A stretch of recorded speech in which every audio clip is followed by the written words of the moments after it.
تم نے اپنے آپ کو اس مشن کا، اس ڈیوٹی کا حصہ بنانا ہے، شک میں نہیں پڑ جانا.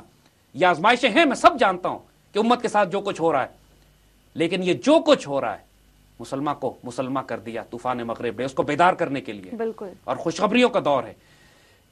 تو یہ پہلی نظم ان کی، اور اس کے فوراً بعد دوسری نظم طلوع اسلام کے نام سے. اور طلوع اسلام بھی بذات خود ایک غیر معمولی بشارت ہے، ایک غیر معمولی بشارت. یعنی اسی بات کو کنٹینیو کرتے ہیں اور پھر کہتے ہیں ساری بات کرنے کے بعد اب ہوگا کیا؟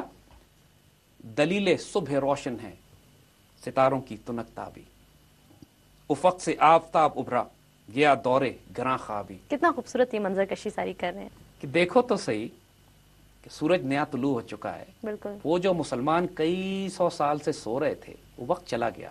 اب مسلمانوں کی بیداری کا دور ہے، یہ مسلمانوں کے اٹھنے کا وقت ہے. نیا سورج طلوع ہو رہا ہے، مسلمانوں کو ہلا دیا گیا ہے. اور جو انقلاب برپا ہو چکا ہے تمہیں دیکھنے میں نظر آتا ہے کہ کچھ بھی نہیں ہو رہا، لیکن دیکھنا چند سال میں ہونے کے والا ہے.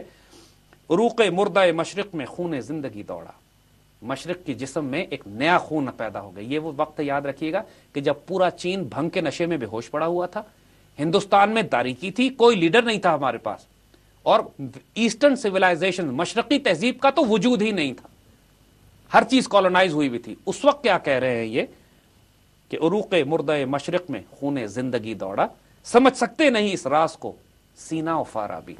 بالکل. یہ اتنا بڑا راز ہے کہ تم انٹلیکٹ کی بنیاد پر اس تک نہیں پہنچ سکتے، تم عقل سے انالیسس کرو تو نہیں پہنچ سکتے. Then again spiritualism کی بات یہ اسپرچول ڈائمنشن ہے، تمہیں نظر نہیں آ رہا، لیکن ہمیں نظر آ رہا ہے کہ اب کھول آنکھ، زمین دیکھ، فلک دیکھ، فضا دیکھ، مشرق سے ابھرتے ہوئے سورج کو ذرا دیکھ. بالکل.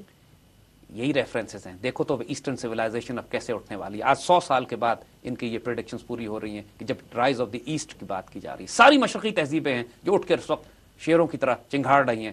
چائنیز ڈریگن اپنی جگہ پہ کھڑا ہوا ہے، مسلمان تہذیب اپنی شناخت تلاش کر رہی ہے.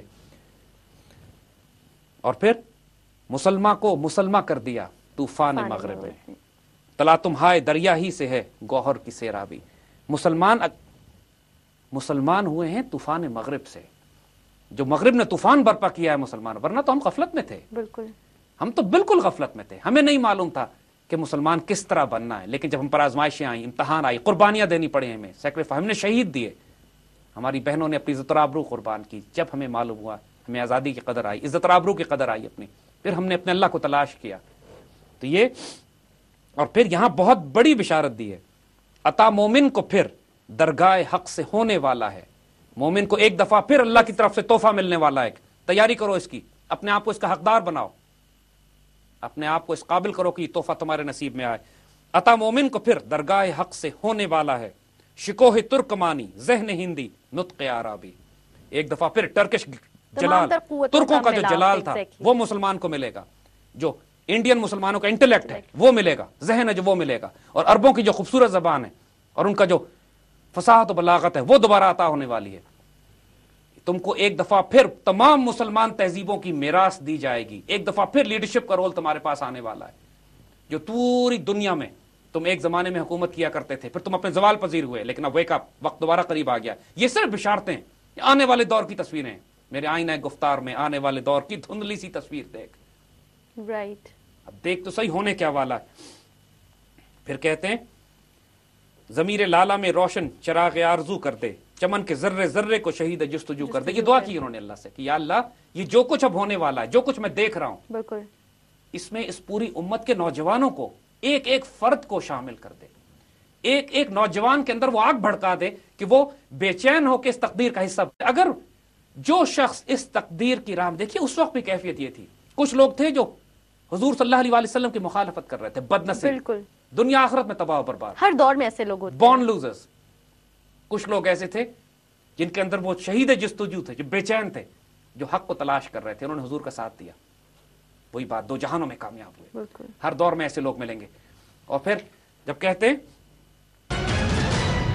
پھر بشارت دیتے ہیں، کتاب ملت بیضا کی پھر شیرازہ بندی ہے. حضور صلی اللہ علیہ وسلم کی اس امت کی دوبارہ شیرازہ بندی کی جا رہی ہے، دوبارہ اس کتاب کو جوڑا جا رہا ہے. جو برقے بکھر گئے تھے ہمارے، جو امت تقسیم و خلافت عثمانیہ ٹوٹ کے درجنوں ممالک میں تقسیم ہو گئی تھی، اب دوبارہ امت کو جوڑا جا رہا ہے.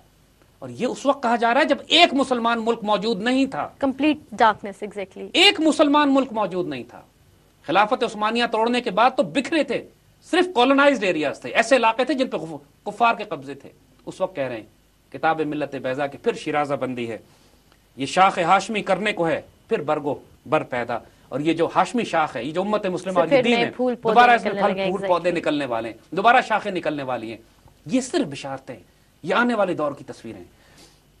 اگر عثمانیوں پر کوہ غم ٹوٹا تو کیا غم ہے، خون 100,000 انجم سے ہوتی ہے سحر پیدا.